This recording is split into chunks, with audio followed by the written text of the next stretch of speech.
সত্যি কথা বলতে রোনালদো ছিলেন এমন এক ভয়ঙ্কর স্ট্রাইকার যার নাম শুনলেই বিশ্বের কোটি কোটি ফুটবল অনুরাগীদের রক্তে নাচন ধরে। আর সর্বকালের সেরা নাম্বার 9-এর তালিকায় তিনিই সেরা।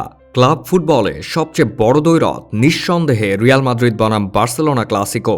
আচ্ছা, এবার বলুন তো পৃথিবীর কয়জন ফুটবলার রিয়াল মাদ্রিদ এবং বার্সেলোনা উভয় দলের হয়ে এল ক্লাসিকো খেলেছেন? আর একটু সহজ করেই প্রশ্ন করি, পৃথিবীর কয়জন ফুটবলার এল ক্লাসিকোতে দুই দলের হয়ে এবং ইতালির মিলান ডার্বিতেও দুই দলের হয়ে গোল করেছেন? প্রথম প্রশ্নের উত্তর হয়তো কয়েকজনের নাম বলতে পারবেন, আর দুটো প্রশ্ন মেলালে একটি মাত্র নাম আসবে, আর তিনি হলেন Ronaldo Phenomenon, Ronaldo Luis Nazario da Lima, পৃথিবীর ইতিহাসের সর্বকালের সেরা নাম্বার 9। অনেকের মতে ফুটবলের সর্বকালের সেরা স্ট্রাইকারও।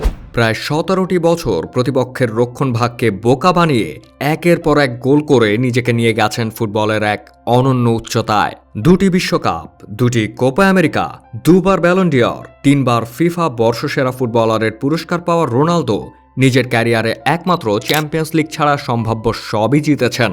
বর্তমান বিশ্বের অন্যতম সেরা ফুটবলার লিওনেল মেসিকে একবার জিজ্ঞাসা করা হয়েছিল তার চোখে সর্বকালের সেরা স্ট্রাইকার কে, কোনো চিন্তা না করেই বলে দেন রোনালদো নাজারিও।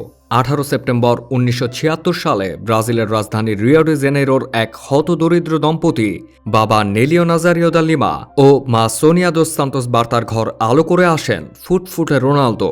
তার পরিবার এত দরিদ্র ছিল যে জন্মের পর সন্তানের নাম রেজিস্ট্রেশন করতে লিমার বাবা মায়ের 2 দিন অপেক্ষা করতে হয়। রোনালদোর বয়স যখন মাত্র 11, পরিবারের দারিদ্রতা যখন চরম শিখরে, জীবনের সবচাইতে বড় অপ্রত্যাশিত ঘটনাটি ঘটে। তার বাবা মায়ের ছাড়াছাড়ি হয়ে যায়। টাকা পয়সার অভাবে খুব বেশি পড়াশোনাও করতে পারেনি। দুমুঠো খাবারের তাগিদে রোনালদো স্কুল ছেড়ে বেরিয়ে নেমে পড়েন জীবন সংগ্রামে। হ্যাঁ, এই ছোট বয়সেই অর্থ উপার্জনের জন্য বেছে নেন রাস্তায় রাস্তায় ফুটবলের প্রতিযোগিতা চালানো। বেঁচে থাকার তাগিদে ফুটবলের মধ্যেই ভালোবাসা খুঁজে পান।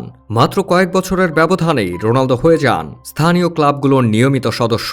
একসময় স্থানীয় ক্লাব সাও ক্রিস্টোভাওয়ে খেলার সময় ব্রাজিলের ঘরোয়া লিগের বিখ্যাত ক্রুইজেরোর নজরে আসেন। জীবনের গতিপথ পাল্টে যায় এখানেই। তাদের হয়ে প্রথম মৌসুমেই জিতে নেন ক্লাব ইতিহাসে প্রথম ব্রাজিলের ঘরোয়া টুর্নামেন্ট কোপা দে ব্রাজিল। কোপা দে ব্রাজিলে ক্রুইজেরোর হয়ে 14 ম্যাচ খেলে করেন সর্বোচ্চ 12 গোল। ক্রুইজেরোর হয়ে রোনালদো 47 ম্যাচে করেন 44 গোল।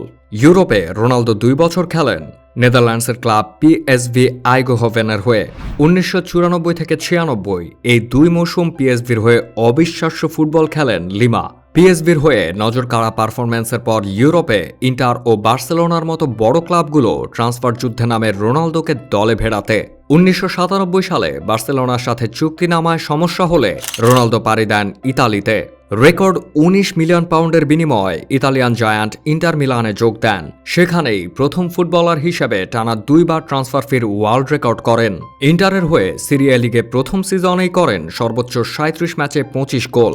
প্রথমবারের মতো জিতে নেন ব্যালন ডি'অর পুরস্কার। পৃথিবীর ইতিহাসে যে কজন ফুটবলার ক্লাব ও জাতীয় দলের হয়ে সমানভাবে সফল হয়েছেন তাদের মধ্যে অন্যতম রোনালদো। আন্তর্জাতিক ফুটবলে খুব কম ফুটবলারই রোনালদোর মতো এতটা সফল হয়েছেন।